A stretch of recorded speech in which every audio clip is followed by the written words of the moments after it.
نیزہ ایک تیز دھار آلہ ہوتا ہے وہی مار کر شہید کر دیا۔ یعنی جب ابو جہل نے دیکھا کہ حضرت عمار بن یاسر اور ان کی اہلیہ جو ہے وہ اسلام کو چھوڑنے کے لیے کسی صورت بھی تیار نہیں ہے، تو انہوں نے کیا کیا کہ ان کو ظلم و تشدد کا نشانہ بنایا، یہاں تک کہ ان دونوں کو شہید کر دیا۔ حضرت خباب بن ارت کو قریش دہکتے انگاروں پر لٹا دیتے۔ خباب بن ارت ایک صحابی تھے، دہکتے یعنی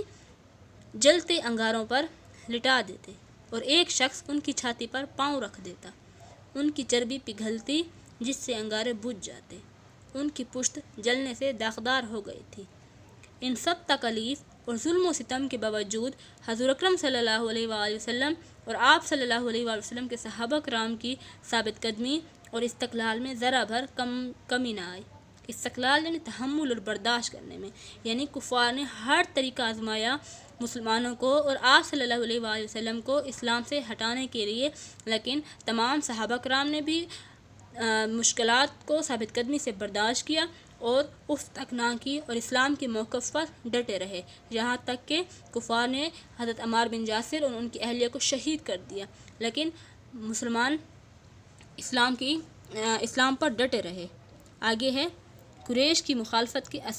اسباب یعنی وجوہات، یعنی ایسی کون سی وجوہات تھی جس کی وجہ سے قریش جو تھے وہ آپ صلی اللہ علیہ وآلہ وسلم کی تعلیمات پر یقین کرنے کے لیے تیار نہیں تھے اور وہ اسلام قبول کرنے کے لیے تیار نہیں تھے۔ تو سب سے پہلی جو وجوہات ہے وہ ہے قریش کے سرداروں کو خطرہ تھا کہ اگر اسلام پھیل گیا تو ان کی سرداری ختم ہو جائے گی، یعنی پورا جو مکہ تھا وہاں پر وہ سردار تھے قریش اور ان کی سرداری چلتی تھی، لوگ ان سے ڈرتے تھے، تو ان کو یہ ڈر تھا کہ اگر اسلام پھیل گیا تو ان کی سرداری ختم ہو جائے گی، لوگ جو ہیں وہ اسلام کی تعلیمات حاصل کرنے کے لیے وہ آپ صلی اللہ علیہ وآلہ وسلم کے پاس جائیں گے، اور اسلام جو ہے وہ برابری کا درس دیتا ہے، تو ان کو یہ ڈر تھا کہ اسلام اگر پھیل گیا تو ہم لوگوں کے دلوں میں جو ہمارے لیے ڈر اور خوف ہے وہ ختم ہو جائے گا۔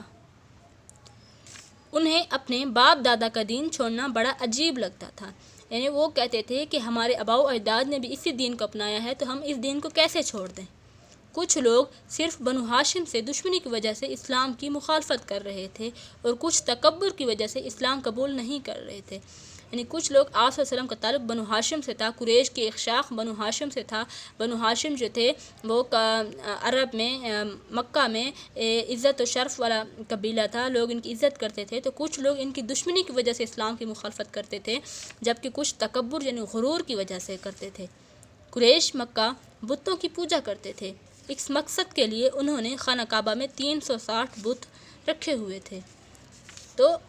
وہ کیا کرتے تھے کہ جب بتوں کی پوجا کرتے تھے تو خانہ کعبہ میں 360 بت رکھے ہوئے تھے، تو وہ کہتے تھے کہ اگر اسلام پھیل گیا تو ظاہر سی بات ہے کہ ہمیں صرف ایک اللہ کی عبادت کرنی پڑے گی اور ہمیں خانہ کعبہ میں صرف اللہ کی اور مسلمانوں کے طریقے کے مطابق عبادت کرنی پڑے گی، تو اس لیے وہ اس بات سے خوفزدہ تھے۔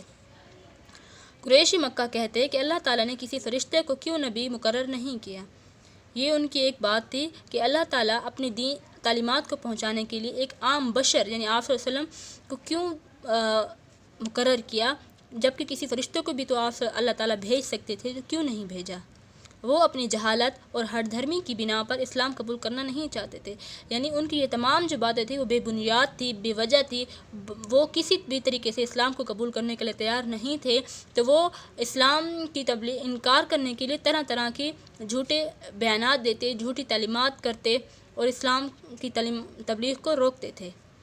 یہی وہ بنیادی اسباب تھے جن کی وجہ سے کفار مکہ میں دعوت اسلام کی شدید مخالفت کی اور حضور اکرم صلی اللہ علیہ وآلہ وسلم اور اہل ایمان پر ظلم و ستم کیا۔ کفار مکہ کے ظلم و ستم کے باوجود آپ صلی اللہ علیہ وآلہ وسلم اور دیگر اہل ایمان ثابت قدم رہے۔ تو بچوں ہم نے اس چیپٹر میں کیا پڑھا ہے کہ آپ صلی اللہ علیہ وآلہ وسلم نے جب تبلیغ کا آغاز کیا، اسلام کی تبلیغ کا آغاز کیا، تو کفار مکہ آپ کے مخالف ہو گئے اور انہوں نے آپ صلی اللہ علیہ وآلہ وسلم کو تنگ کرنے کے لیے مختلف طریقے آزمائے، لیکن آپ صلی اللہ علیہ وسلم اور آپ صلی اللہ علیہ وسلم کے صحابہ ثابت قدم رہے، انہوں نے تمام تکلیفوں کا ڈٹ کر مقابلہ کیا اور قریش کو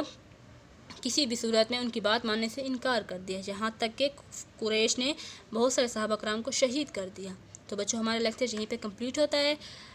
آپ نے فل چیپٹر کو ریڈ کرنا ہے، مشکل الفاظ کی املا کرنی۔ اللہ حافظ۔